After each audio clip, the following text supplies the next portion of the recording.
Hello everyone, this is Erik, the Asian movie enthusiast, and this is my review of Kill Boksoon, a Korean action drama from 2023 that stars Jeon Do-yeon, Sol Kyung-gu, and Esom. Our main character is a single mother, played by Jeon Do-yeon, who is also a lethal killer with a 100% success rate on contract killings. She works for a front corporation, which is run by another proficient killer, played by Sol Kyung-gu. He trained her at her craft, and they hold mutual respect for each other. At the same time, however, this woman is aware that her boss is a dangerous person who could take everything away. So the story overall, decent, but not exactly scintillating for a 2-hour and 19-minute movie. This is one of the films that made me feel its length a little bit. There are essentially two different plot lines. There's the Assassin's Guild plot, and then the protagonist's parenting problems with her daughter. And the daily life stuff and the interactions with the daughter are fine at the start of the film, but they grow increasingly more dull and or annoying as things progress. At no point did I find it truly, fascinating, The daughter in particular, not likable at all, really smug attitude, right from the start of the film, and at no point in the entire film did she do something where I said to myself, oh, yeah, I kind of like this character. She seems like a kid who's a spoiled brat and really kind of the poster child for birth control, really. Completely miserable human being.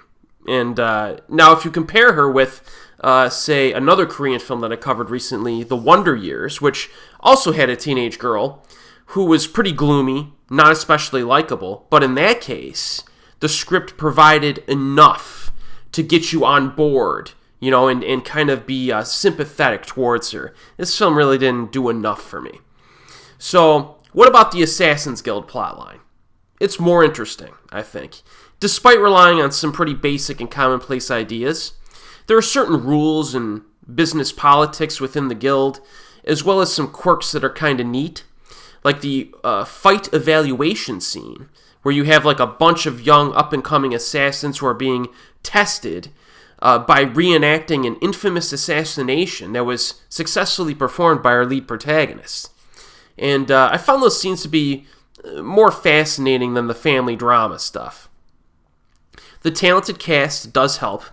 I've talked about Jeon Do-yeon a bunch of times. I have mentioned previously that I prefer her earlier filmography over her more recent stuff, but a few of her recent titles have been good, one of which was Beasts Clawing at Straws. I do like her performance in Kill Boksoon, though, and her character is given a lot to do because she's the centerpiece of the story. Sol Kyung-gu, kind of a chameleon actor, really, when you think about it. You compare his character in this movie with maybe his character in Memoir of a Murderer, and it's not even close. In fact, he actually seems younger in this movie, and this movie came out 6 years later. But in Kill Boksoon, he has kind of an intimidating aura about him. It's quite effective. And both of these leads are very good actors, just overall. Now, in terms of supporting roles, Esom is delightfully wicked. She kind of, she chews the scenery a little bit, but I liked it. She mostly kind of reacts to things. She's kind of a secondary character, and she doesn't really drive the plot forward a lot. I wish they gave her maybe a little bit more to do, but she does make one especially important decision during the second half that has some serious repercussions. And I like her a lot, and she's fun to watch here. There are a few interesting and surprising cameos. One popular actor shows up during the opening scene, and I had no idea he was in the film. So if you want some surprises, do not look at the full cast list outside of the top billed performers that I'm covering here. There are a few surprises, though, in this, in who shows up. Now, this is an action movie, first and foremost, really. And the fights are good. They feel maybe slightly abrupt when they appear, since a good chunk of the drama is that, teenage girl drama,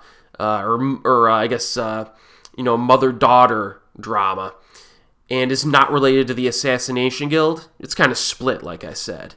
So sometimes especially during the opening half, the action just kind of happens without any convincing build up to the conflicts. But later on, that situation actually improves quite a bit. I think the action on the back end has a better setup in terms of the story and what leads up to it. But still, even the early fights themselves are good. There's an axe versus short sword fight at the beginning that I liked. There's a sparring session that I mentioned earlier. A one versus many shootout fight in a Russian bar. Two versus many fight in a restaurant. And these scenes, when I was looking at them, have a surprising number of wide shots, which is an improvement over most fight scenes in Korean movies, which tend to be over-edited, in my opinion. And I've mentioned this, again, a bunch of times when I've reviewed Korean action movies. You take The Suspect as an example, or even The Berlin File. When it gets into the hand-to-hand stuff, I usually feel like even when it's a good scene, it's still edited just a bit too tight for me, a little over-edited. But I think this movie actually does a better job at creating just a little bit more space in between the edits, and I think the fights benefit from that.